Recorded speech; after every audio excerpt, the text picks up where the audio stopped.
Greetings, citizens of Nindie Nation, and thanks for tuning in to the first official Nindies We Love episode, brought to you by the Nindie Nation podcast.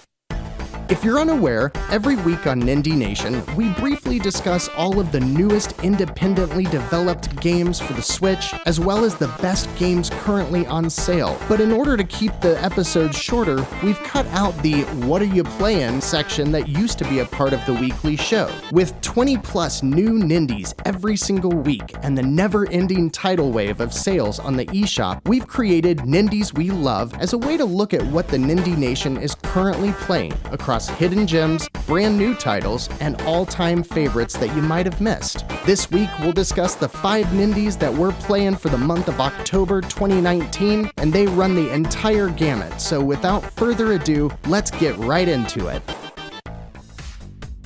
I cannot get enough of River City Girls by WayForward. In fact, this game is the main reason this video exists. I needed an excuse to talk about it. River City Girls looks like a throwback arcade brawler, but it is expanded far beyond that, with rich voice acting and impressive cutscenes that mix anime video and comic book storytelling. You play as Kyoko or Misako in a quest to rescue the protagonists from the original River City Ransom, released all the way back on the original NES, adding in a deep leveling system with equipment and collectibles to find, a ton of unlockable combat moves, and stores that sell stat-boosting food and items. River City Girls will last you a long time, even when you've completed the game, and even if you've played it through solo and then in 2-player co-op, there's an entire New Game Plus mode to tackle and some hidden boss fights that will require you to truly master the game.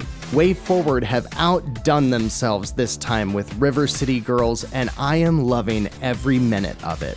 I rag on Forever Entertainment a lot because their games really run the spectrum in terms of quality, and frankly, that's kind of the case here with Startide, but I'm finding a fun gameplay loop with an interesting take on the shmup. Instead of scrolling levels, Startide is more about you piloting a mech in a top-down perspective while massive bosses stand in your way. Think of it as a boss rush shmup, if that makes sense. In between levels, you can switch mechs and apply upgrades you've picked up during your battles, and the semi-open-ended approach lets you pick from a couple of different battles at a time while exploring the decent, but not great, story. My biggest complaint about this game is that the loading screens and interface are abysmal. However, once you're in the game though, it's a lot of fun, and one Nindie I consider a great Netflix game on the cheap.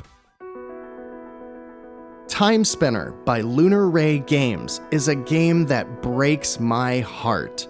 Developed by a small team and released in the fall of 2018, I'm just now getting around to this incredible Metroidvania game that does so much more than its contemporaries, but seemed to be crowded out a little bit upon its original release, because I don't hear many people talk about it. In Timespinner, you explore a time-traveling story about one world in 2 different times that you can freely travel between that handles the parallel world mechanic better than almost any game I've ever played. It rivals Ocarina of Time, Link to the Past, or Castlevania Portrait of Ruin in its ability to really balance 2 different versions of the same world.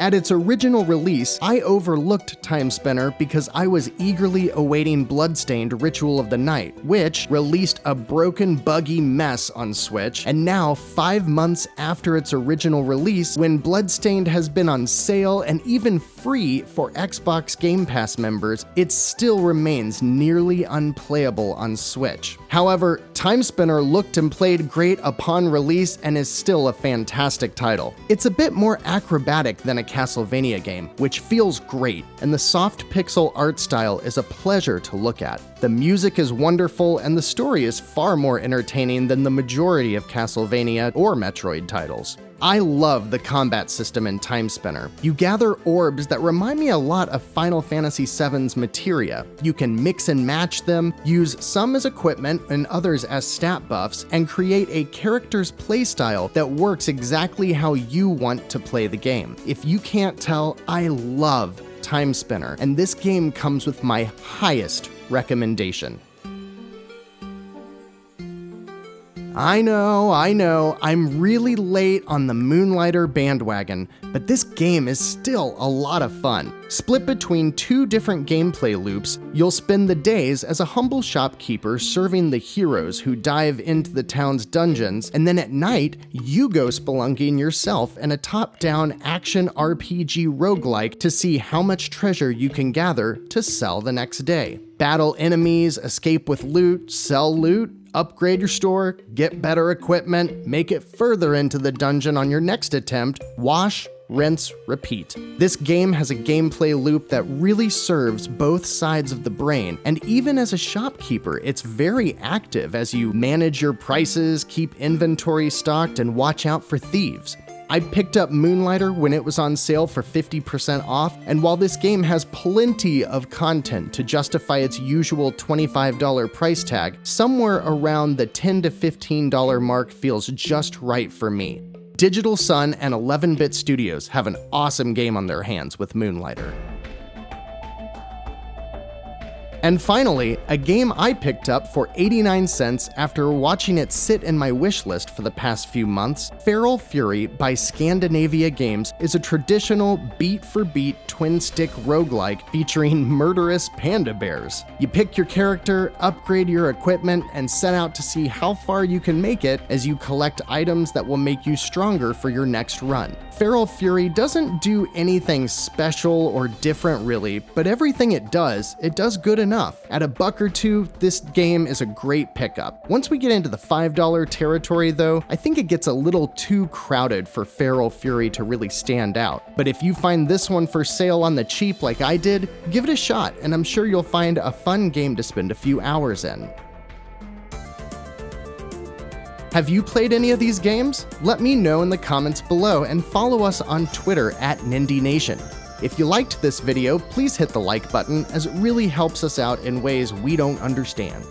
For more Nindies, check out the weekly Nindie Nation podcast on YouTube and your favorite podcast service. And don't forget to check out our other video series, including Let's Play Nindies while you're there. Nindie Nation is brought to you by and a part of the Nintendo Village, a group of Nintendo-obsessed content creators making daily feature articles, reviews, and previews, as well as other weekly shows such as P-Myth Gaming and the Nintendo Village podcast. Check us out at thenintendovillage.com. Citizens of Nindie Nation, thanks for listening today. Thanks for watching, listening, and for your like, subscribe, and share. We'll catch you in the next video, but until then, hope that these Nindies help keep your Joy-Cons synced.